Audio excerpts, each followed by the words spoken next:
Okay, wait, I lied. This is not Big Poppy.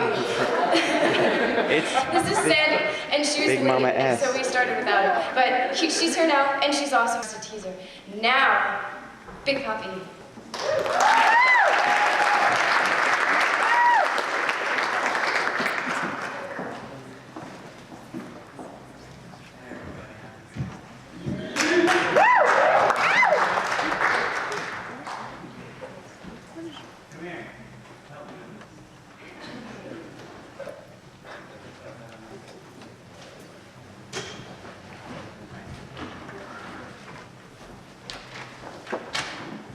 How's it going?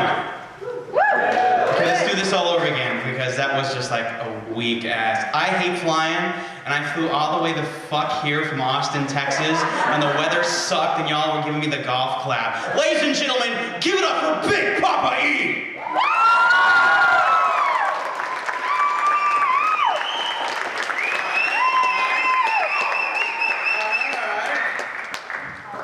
Thank you. Good night.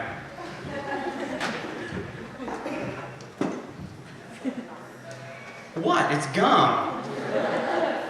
And you gave it to me. You want it back? I never wanted a weightlifter's body. Bulging biceps, more granite boulders than meat, carved by steel and syringes. Useless, save for poses and intimidation. No, I always wanted a swimmer's body.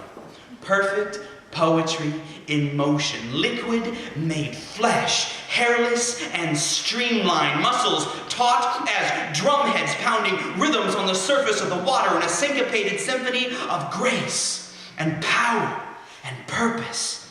But alas, obviously, I was graced with neither. No water has honed these thighs. No iron has etched these calves. For I have a poet's body. Hunchbacked and pot-bellied, skin not bronzed in oil, but pale and sallow from basking in the radiation of a computer screen in a darkened room. Body fueled not by steroids and energy bars, but by shots of old granddad whiskey at 4 in the morning and coffee. Lots of coffee! Give me some freaking coffee! And make sure it's dark and black as the devil's asshole! You see, this body doesn't pump iron. It pumps irony. Fuck you, you knew it was coming. It pumps irony into poem after poem, slinging sweat on reams of bright white inkjet paper and sumo wrestling demons by candlelight. I've traded rock-hard abs for a rock-solid vocab. Toned trapeziuses for threadbare thesauruses, a mountainous gluteus maximus for a moth-eaten Moleskine notebook, and 20 reps at the Bowflex for the 20-volume set of the Oxford English Language Dictionary. Oh yes, 151 pounds of pure definition. Give me a smoky poetry slam. Somebody just got it. Give me a smoky poetry slam in a dingy dive bar over cleaning and jerking in a Gold's Gym any day. My fellow slam poets may not be muscle-bound freaks, but they are multisyllabic monsters, lifting the spirit of the masses with the strength of their conviction and pulling down crooked regimes with pen strokes. My muscles propel my fingertips across keyboards at 86 truths per minute, and my eyes that flash in the direction of every sigh, and my heart, the strongest muscle in the human body that weeps and moans and gnashes its teeth and fights and loves so hard, it nearly bursts from my chest every time it rains.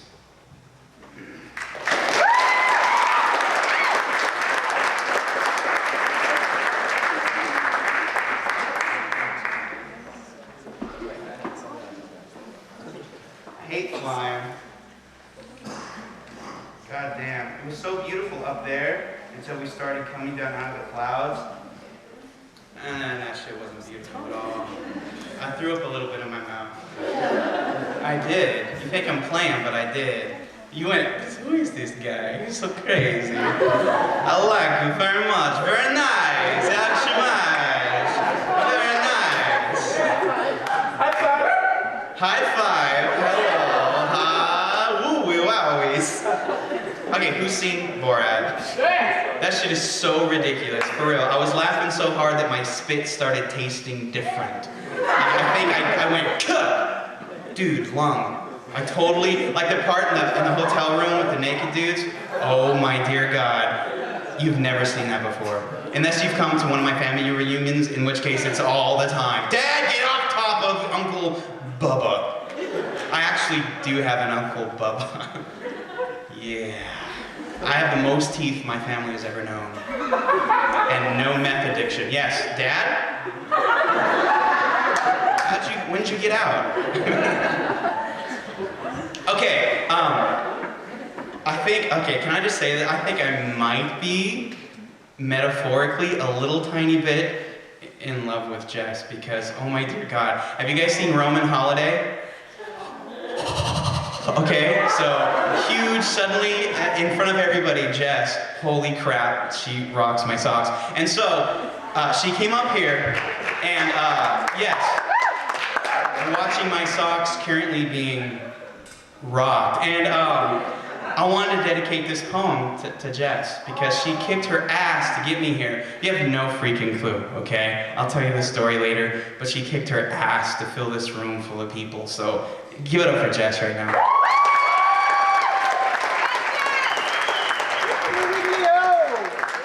This one goes out to Jess and to anybody else in this room who's, some of my people.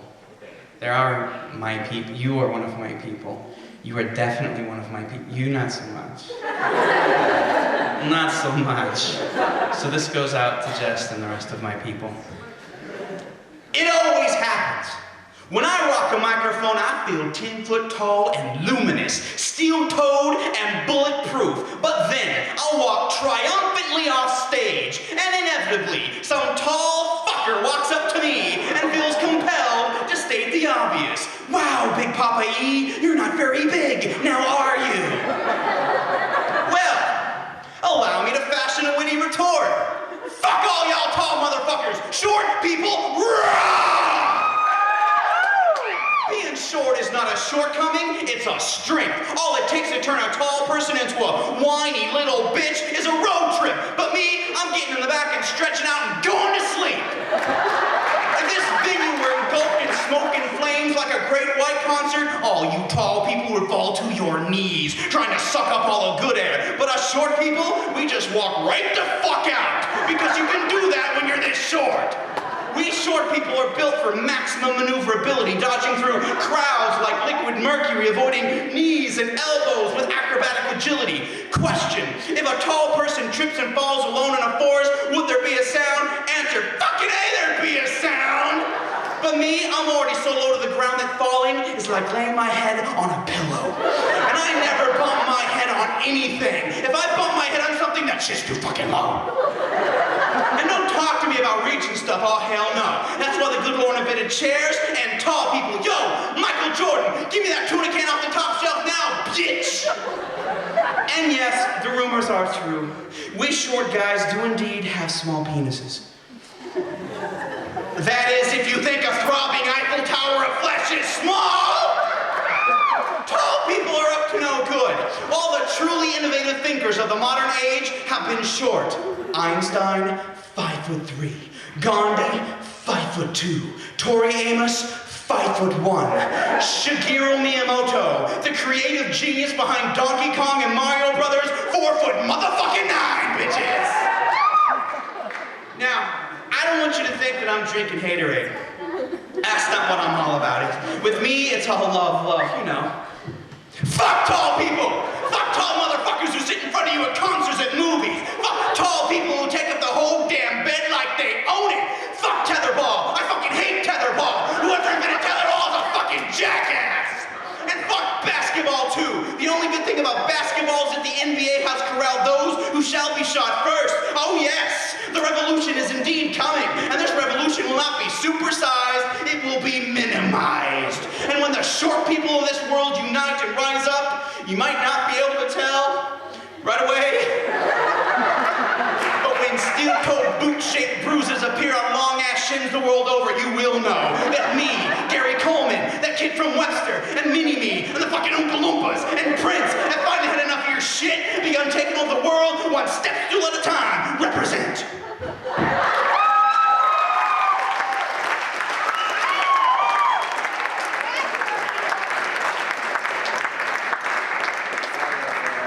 Short people what? Tall people? Shut the fuck up.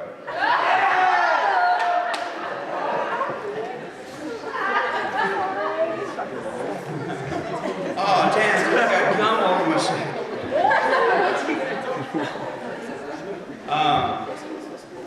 So let me see if I can find this next poem that I do. So, I tour, and I do poetry on tour. It's really pretty kind of neato. It's kind of like being in a band, but you don't have to carry as much shit. And there are no groupies. Wow. That dude's mom. I like, very nice, very nice.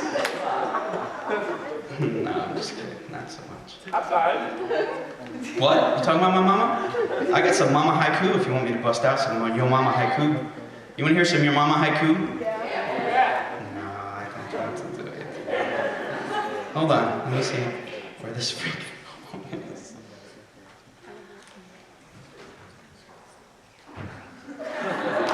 Shut up. Dude, it's freaking hot up here. Can you tell I'm sweating? Who just made fun of me saying sweating? Okay, so I went on tour in a van for 3 months with the girl I was seeing at the time, who's an amazing poet, but we broke up after a month and continued to tour. Okay, that is a special kind of hell. That's the cumulative effect of like taking, like you think God's not watching when you take like a cashew from the bulk bin at the co-op? No, God's keeping track. God makes a little check mark. It's like, motherfucker, go on tour. Take her, it's a good idea. It's a good idea. So, yeah, holy crap, was that a bad idea. We made it though, in one piece. Van didn't though, and we broke up immediately after. So this is a poem about that. I was so bitter. I got over it. I was bitter. This is called 13 Metaphors for Why We Should Have Never Dated. Anybody bitter about love? Hey! Hell, you just sig-heiled me. He went like, hell yes! Hell yes! I'm so bitter about love, I hate everything. He was either going da da da da or like, hiya! Holy crap. Hamilton College indeed. College! K-O-L-L-G! Yeah! 13 metaphors for why we should have never dated. You laughed like a little girl who went,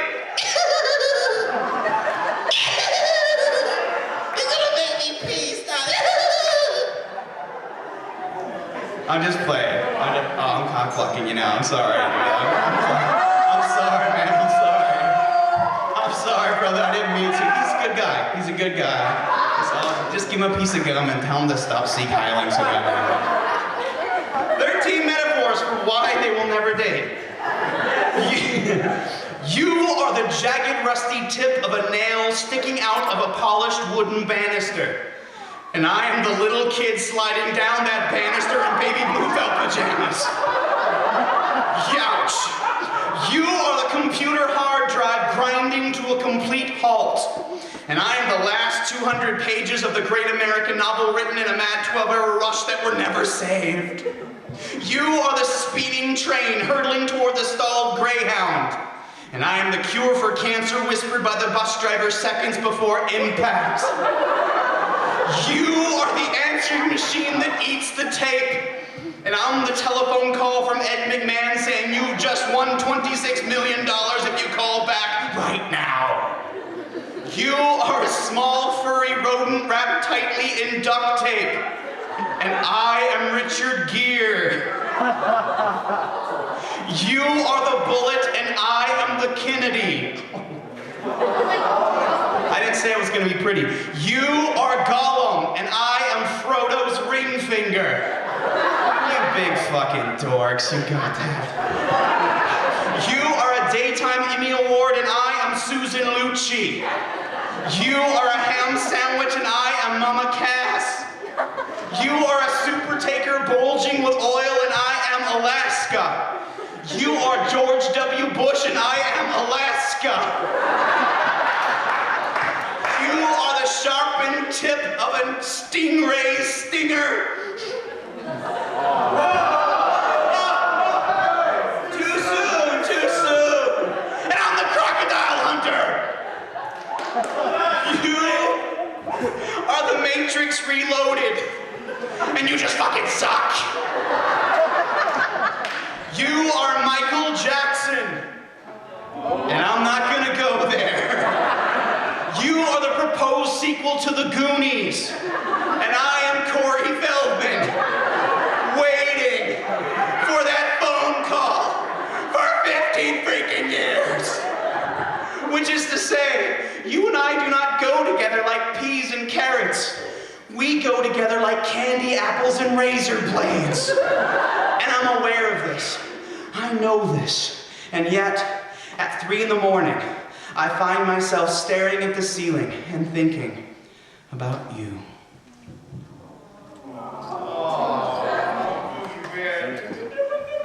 Everybody be like this.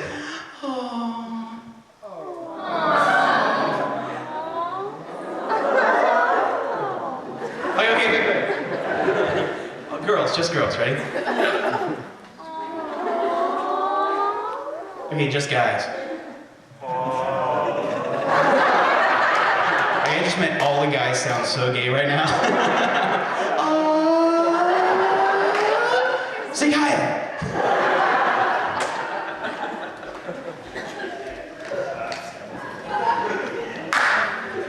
It's a little crazy. It's so crazy. Bye. Soch. Do you guys know what haiku are? Yes. Haiku, just in case you were uninformed. Wow, we're losing people like crazy. Bye. There was some sass in that goodbye. It was like, there was a hidden fuck you. It was like, bye. It was like a hidden motherfucker. Hey, do you guys, you know how you do like this? You know, like, you know, she thinks she's all that, but she's really not. You know, I think you should do like air parentheses, like nice hair, it looks like shit.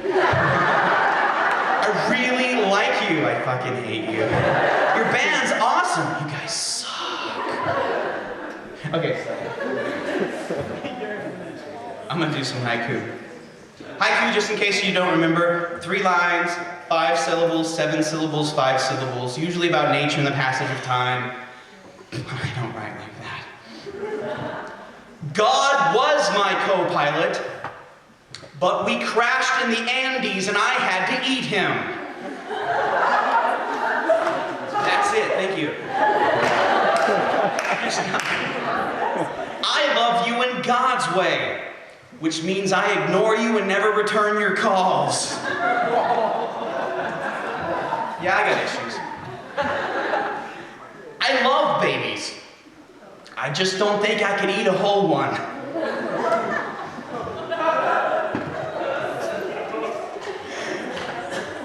Bitter ex-girlfriend haiku number 95. Your heart's like a rock's weapons of mass destruction. It does not exist. Wow, you guys are not liking the haiku at all. He didn't see Kyle a single one. He's like, I'm just waiting to get past that part. Okay.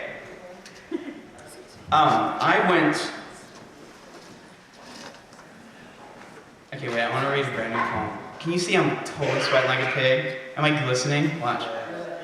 I could guide ships in the shore. You want to see the Wusher Busher? That's probably got like the Big O stains. Wussy boy. There's some bed sweat. It's freaking hot, man. Hold on. How you doing? Oh, shut up. Mom. Okay, I just wrote this 2 days ago, and I read it for the very first time. Am I packing sweat? No. Because something's happening that's really pissing me off, and you gotta go to the journal. So I'm gonna do it in a voice, and it's gonna probably fuck up my voice, but yeah. There are few things in this life that are strictly black and white. Most issues lie somewhere in the middle of a vast gray sea, open to a myriad conflicting interpretations. But I am here to tell you that there is such a thing as an absolute truth. An undeniable fact that rises from that wishy-washy sea of opinions and towers resolutely for all to see. I'm talking about incontrovertible principles. The sun will rise. The sun will set. All who are born will one day die. Van Halen with David Lee Roth was infinitely superior to Van Hagar. And specifically, I am talking about this one sterling truth that cannot be denied by any reasonable person. Pluto is a motherfucking planet.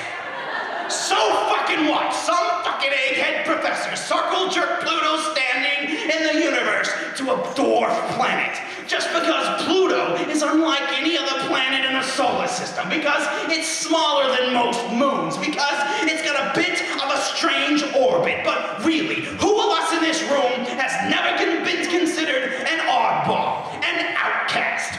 Pluto is like the fat goth girl standing at the edge of the solar system, staring longingly at the cosmic dance floor filled with all the popular planets. Ooh, look at me, I'm Saturn, look at my fucking rings. Ooh, look at me, I'm Jupiter, look at my fucking third eye. All these fucking planetary Paul McCartneys and John Lennons vying for attention, while poor Ringo gets pushed to the edge of the universal stage. And let me tell you, without Ringo, there would be no Beatles. Without fat goth girls, gay high school boys would never have friends. And neither would I. Without Pluto, my very excellent mother cannot send us 9 pizzas. She can't send us shit. Pluto is a symbol for every kid who's never fit in. We need Pluto. And I've read Pluto's MySpace page, and it's playing songs by Depeche Mode and posting photos of itself with cuts all over its wrist. Black people, feel me on this. You know what it's like to live life at the edge of society. Considered only 3/5 of a planet. Promised 40 orbits and a moon. Don't let these scientists be the Hurricane Katrina that rids our solar system of Pluto. Fear of a black planet indeed. I don't care what they say. I don't give a good goddamn about science. This is beyond science. This is what my gut tells me, and my gut never lies. And my gut tells me that Pluto was a motherfucking planet long before these eggheads were muling and puking on their mother's knees. And those little bitches will be dead and buried with all of their hoity-toity ideas, and the universe will forget they ever existed. And Pluto will still be out there, watching this tiny blue gay planet from afar, like the fat goth girl best friend it always was. Call it what you will, but a rose by any other name is still a motherfucking planet.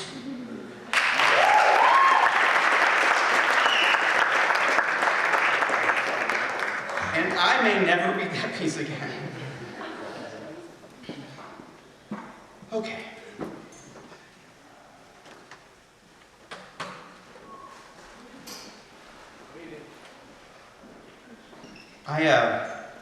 Believe it or not, I do workshops at high schools all the time. Shut up, fool. And I was doing a show, and I was asked by one of the students to write a poem specifically for her. And this is in East Texas, where I was doing this at a little college, and it was a big university thing that they were doing for high school kids, and she was the only kid there with red dreadlocks in all of East Texas. The only kid, and she just looked at me like, please, just write a poem for me. You know it was hard to be that only kid with red dreadlocks who could even pronounce the word feminism. So I wrote this in 15 minutes and performed. Whose cell phone was that? That's okay. No, it's okay. This is Mama calls me all the time. It's all good. I'll tell her you called. I'm totally kidding. I'm about to launch into this inspirational piece and I'm talking about somebody's mom. That's just great. This one goes out to those who refuse to be defined, who look at government forms as a challenge, who see the safe little boxes next to Caucasian and Asian, Black and Hispanic, and make their own little box labeled all of the above, who scratch out the question entirely and write their own name in large capital letters, who, when forced to choose between male and female, write instead, see attached 27-page document detailing why my gender and sexuality will never fit within the confines of your stupid little boxes. This one goes out to those who fight every day for the simple right to exist, for every gay kid ever beaten up for being gay, for every straight kid ever beaten up for being gay. You have no idea. For every girl who looks into the hungry eyes of magazine models and shouts, I don't need the body of a skinny 12-year-old boy to be beautiful. Gaze upon my thighs and despair, bitches. For every boy who cringes when his friends measure their masculinity by how many girls they fuck and is man enough to call bullshit. For every band geek who picked up a guitar or a drumstick or a French horn instead of a bong. For every poet who picked up a pen instead of a gun and expressed their anger with ink and not blood. This one goes out to you. To those who demand to be defined by their actions, not by their fashions. Who can't wait to turn 18 so they can finally vote those assholes out of office. And most of all, this one goes out to the kid listening right now who thinks I cannot possibly be talking about them. The quiet kid, the one in the back row who never raises their hand, the one with no friends, who's never been on a date, the one ignored by parents, by teachers, by other kids. Yes, this one goes out to you most of all. Know this, I understand. I hear you. I used to be you. Don't you let anyone say your voice has no value. Raise your voice, kid, and don't ever stop.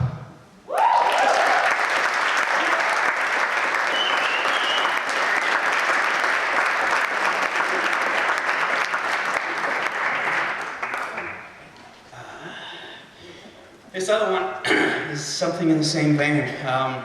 Some people very, very, very dear to me are in that time of their life between leaving home and becoming their own person. There's that long period of figuring out what the hell it is you're supposed to do next, and what your parents think you're supposed to do, and what you actually want to do, and what you actually will do is all conflicted, and it causes a lot of stress. And this is about just trusting that the universe will take care of this person that you care so much about.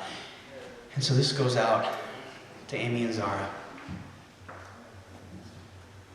Holy shit, it's the wrong poem.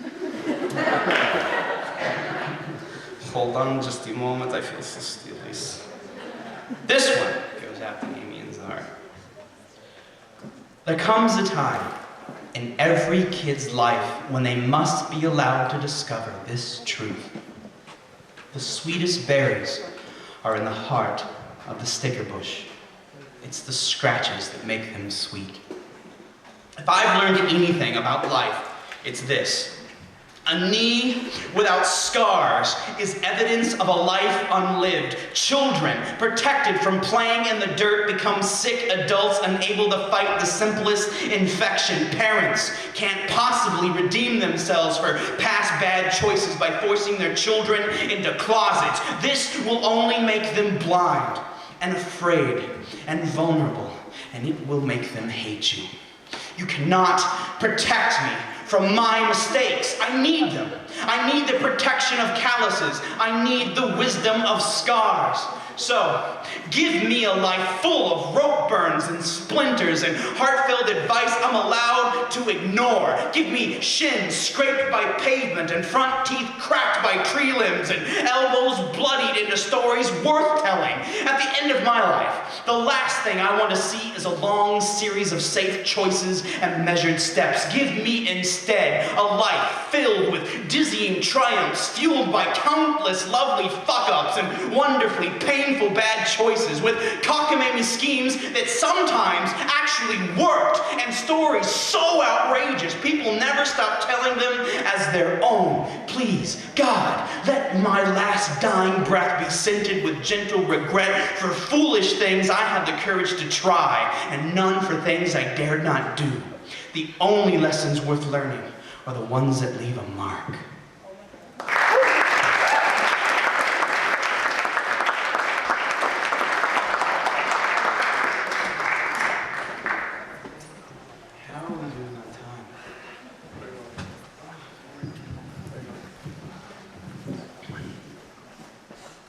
We doing good on time? Let's do this. Everybody's all spread out right now. How about everybody get up and move forward to these first couple of spaces? Let's like create more of a some shoulders and some elbows rubbing against each other. Come on. I will come off this stage and drag y'all over here. Everybody come forward. Let's create more of a community.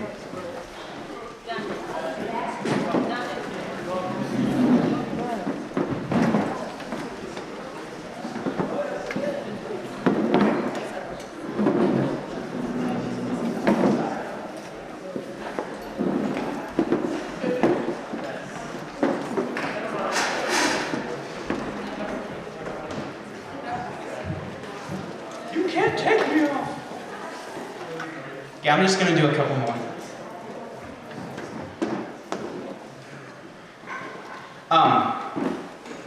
So I tour a lot. I tour an awful lot, and I get a lot of people emailing me. Oh, by the way, anybody have MySpace? Yeah. I'm on MySpace. Eric Ott at MySpace. It's EIRIK. Looks like Irik. Ott, O-T-T. Or you can just go to bigpapae.com. But if you like anything that you hear tonight, or you want to see more stuff or hear more stuff, all my MP3s are free, all my videos are free, and all the books that I've ever done, you can download for free. Just go to bigpapae.com. I don't sell anything anymore. Yeah, I don't believe in it. It's crap. Somebody asked me, who the fuck are you? To be up there on a microphone talking. And said, that's a fucked up question to ask somebody who claims to be a poet. So you know I wrote a poem about that shit. A long, wordy, verbose poem. And this is it. This is why I do what I do. We are all poets. And that lifestyle may have destroyed our credit, yes. It may have destroyed relationships, yes. It may have destroyed our backs from sleeping on couches between times when we could afford places of our own, yes. But oh, the beauty, the soul, the whole wide world. We live for that connection between a poet and someone in the audience, moved to touch their hand to their chest and whisper, oh, I get it. Between two people sitting cross-legged on dusty wooden floors, bathed in Joni Mitchell and candlelight at 3 a.m., heads bowed and hands held and knees touching. Between the wind and a person alone at a bus stop, whispering his truth over invisible turntable breakbeats from the shady confines of his hoodie. It's all poetry, all of it. Every single breath is scented with poetry. We may die penniless, but oh god damn, the stories, the love, the whole wide world held limp in the palms of our hands, the smiles on our faces as we bid you all goodbye with a twinkle in our eyes and so many sweet sad songs in our hearts. So many people never get the chance to fly because they never have the courage to leap, blindingly, stupidly, floppingly out of the nest and bash themselves against all the branches all the way down and get up and do it again and again. So many times they feel like they'll die if they try again. But that's the only way to learn how to fly. And every poet in this room who's ever spread their wings and left the bonds of this planet has a body covered in scars and bruises you can feel in every word they speak. We don't just write poetry, we live poetry. Warm noses on cold window panes leave haiku in frost. Blank paper across foreheads yield truth. We can cut our wrist on your lips and drip psalms on your tongue. We can't help it. We are poets. People chain themselves to desks and cage themselves in cubicles and trade their precious hours on this planet for scraps of paper and a gold watch at 65 and some fleeting notion of security. And we're the crazy ones, wasting times with moonbeams and seashores. We're the irresponsible ones, chasing fireflies and making love in the rain. Fuck that! Poetry may be the rose-colored glasses through which we see the world, but we get to see everything. We see sunflowers tilting their heads toward the girl in the pale yellow dress. We see summer rain on window panes painting watercolor tears on sleeping faces. We cut ourselves shaving when we look in the mirror and see the face of our fathers. We are not allowed to close our eyes. We do not have the right to remain silent. We are hopelessly, painfully, ravishingly, wonderfully, terribly, horribly in love with love. And life itself, even when it hurts, even when we cry and beg for it all to end, even then, it's all so very beautiful and real and perfect that we carry sunshine in our chests. Our rib cages cast shadows on the blind side of our flesh. You can see ghosts dancing in our skin if you squint, and we can guide ships past rocky shores just by towing the lips of the ocean and spreading our arms wide.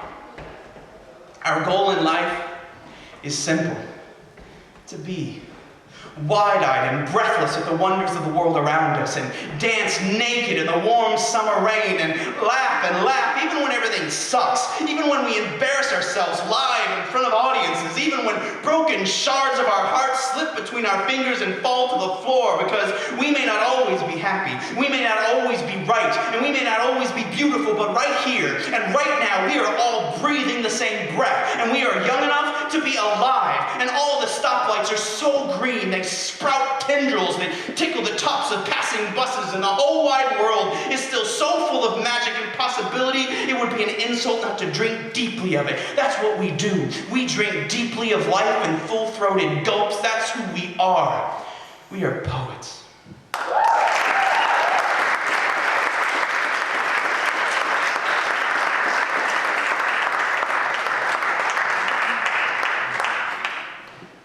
And we're just going to do one more.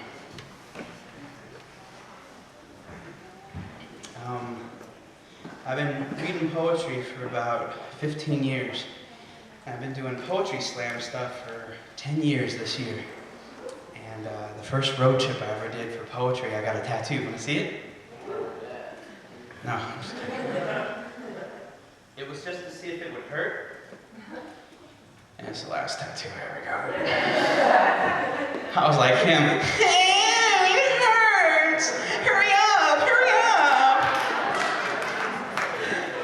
He's totally gonna beat me up. He's like, what's up, man?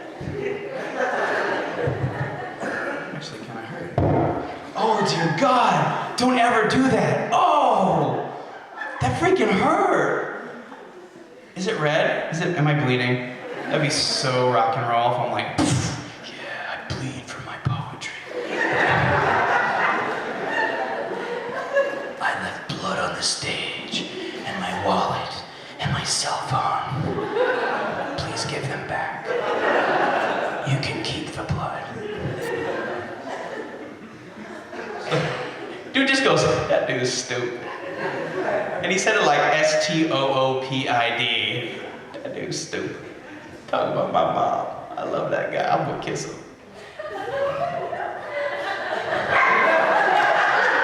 You know we're gonna be listening to some Usher later on and be like, You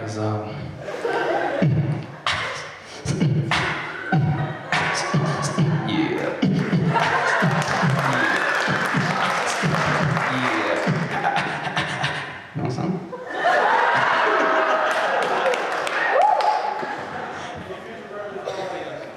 You don't like Usher? I knew you was a Beyonce person.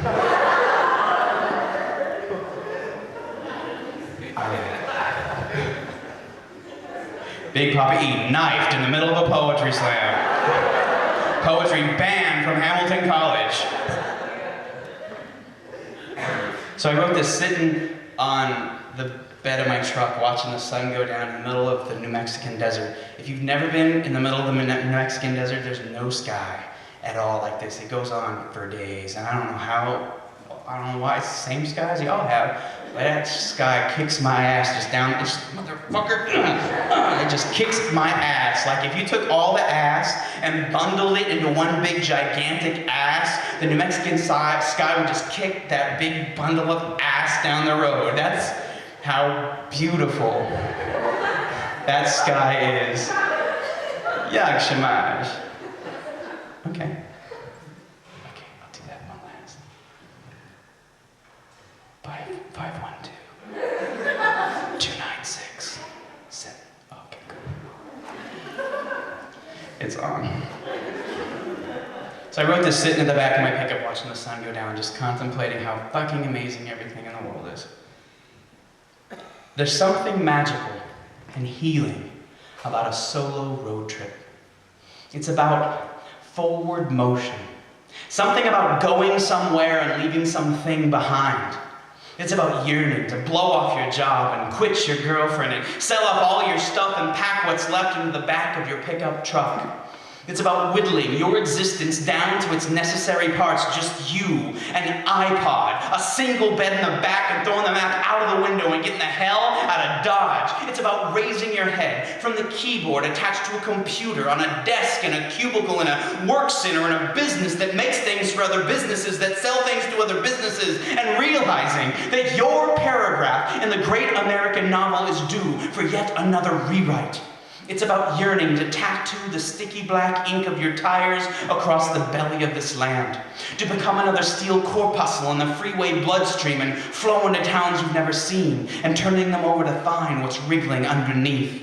It's about blazing down the highway, just you and Patsy Cline, just you and Usher, just you and Soft Cell, singing at the top of your lungs, "Don't touch me, please, I cannot stand the way you tease," at 75, 80, 95 miles an hour. What? Aww. I just generated a go white boy, go. Aww. Can we do that all together? Ready? Go. Go white boy, go. Okay, shut the fuck up. It's my show. It's about blazing down the highway at 75, 80, 95 miles an hour. It's about playing ski rack or cop car for 600 miles at a time. It's about pulling over recklessly, immediately, across 4 lanes of traffic to stop under an overpass to scribble a phrase or two that falls in your path like a safe from the sky. It's about leaving everything behind and cleansing yourself in a gritty, sweaty, unwashed catharsis of road dirt and sunburnt forearms, and parking in a field infested with crickets in some town somewhere, and drifting off to sleep in the same cutoffs and REM t-shirt you've been wearing since diving into the Colorado River in Needles, California just 3 days before. It's about the random encounters in coffee shops and Walmarts and gas stations and at the side of canyon roads. It's about being embraced by serendipity and spirited away from the real deal angst machine of modern day existence. It's about smiling, that healing smile that only days and days and days on the road can bring. I love a good road trip that shakes your head and clears out the cobwebs and allows you to think clearly for the first time in years.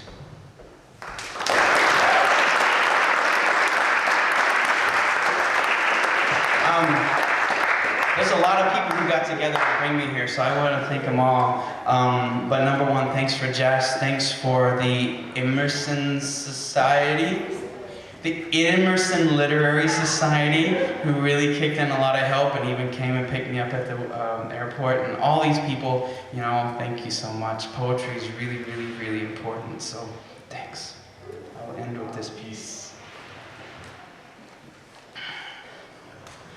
My name is Big Papa E, and I am a wussy boy. It's taken me a long time to remember. I remember shouting in high school, "No, Dad, I'm not gay. I'm just a little sensitive." I tried to like hot rods and jet planes and football and Budweiser poster girls, but I never got the what's wrong with me?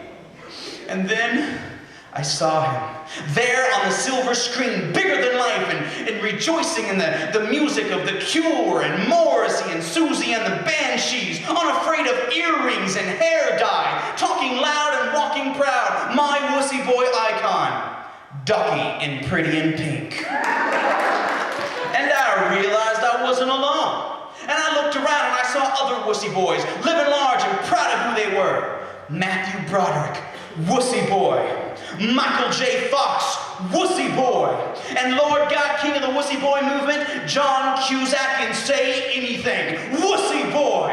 Unafraid to prove to the world that sensitive guys kick much ass. Now, I am no longer ashamed of my wussiness. Hell no, I am empowered by it. When I'm at a stoplight and some redneck testosterone methamphetamine jock frat boy asshole dumb fuck pulls up beside me, blasting his Trans Am stereo with power chord anthems to big tits and date rape, I no longer avoid his eyesight. Hell no! I just crank all 12 watts of my car stereo and I rock out right into his face. I am human and I need to be loved, just like everybody else does. I am wussy boy, hear me roar. Bar fight? Shit, you think you can take me, huh? Just because I like poetry better than Sports Illustrated? Well, allow me to caution you, for I am not the average, everyday, run-of-the-mill wussy boy you beat up in high school, punk. I am wuss-core.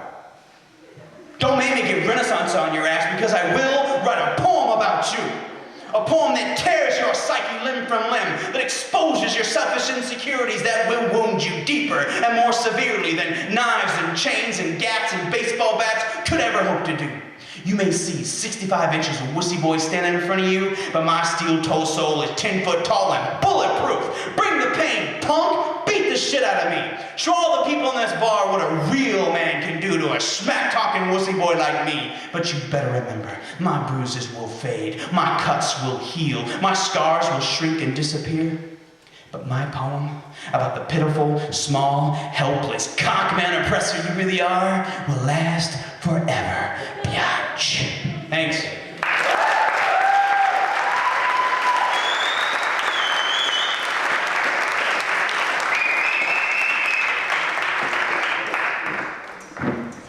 Hi, let's give it up one more time for Big Poppy. He's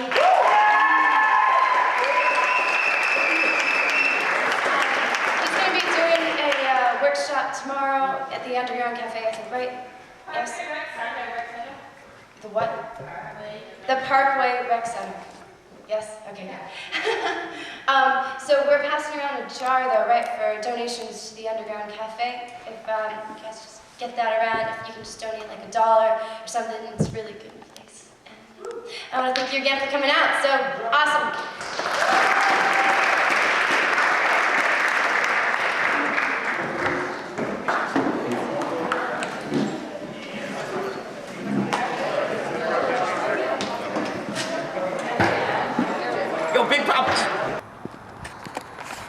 Okay, Zara, this is my new place, and I'm going to introduce it to you, okay?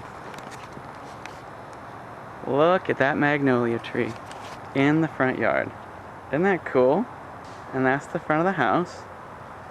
And, okay, the only bad part about the whole thing is the mailbox. It's the ugliest mailbox you have ever seen in your life. Look. Stunningly ugly. That is just... It's just ugly. Okay, that's the only bad thing about it. Okay, here's the backyard. Doo-doo-doo. If you hear music, that's the roommate giving lessons. So this is the backyard. There's the house kitty. Kitty's name is Tuba. Hi, Tuba. Hi, Tuba. Oh, you're a good kitty. Oh, yes. Oh, the kitty. So this is the backyard. It's a little shed. Big old tree. A little bit of landscaping. A kitty who wants very much to be pet. Look at it. Backyard, little lawn angel. Okay, so let's go around front and I'll show you the rest of it. Okay, follow me. Listen. Okay. Look, there's a little walkway.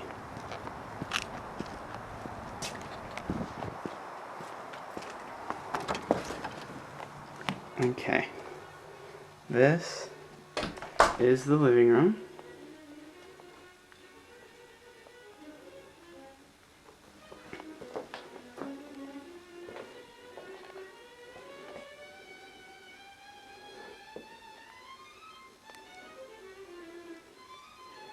Okay, this is we're gonna go to the kitchen.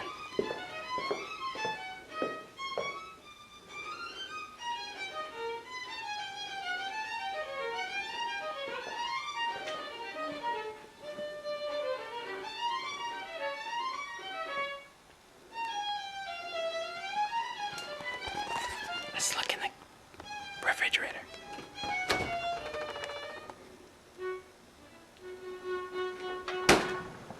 Okay, this is the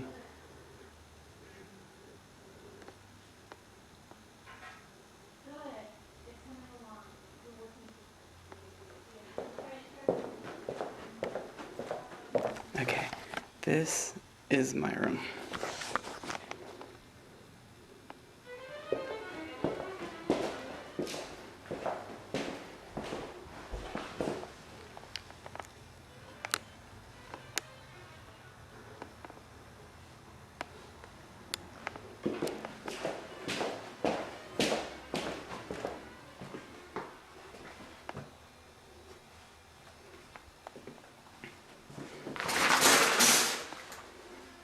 Okay, so it's little.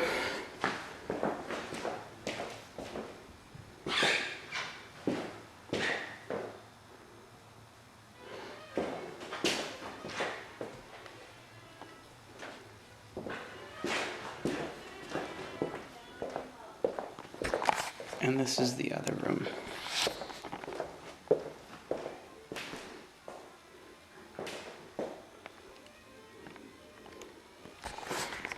I didn't pick that one because I would have to share the bathroom, which I don't want to do. Here's her room. Okay. Oh, there's a laundry room somewhere. Let's find the laundry room. Oh, the laundry room is in there. She's teaching somebody how to play violin, so listen.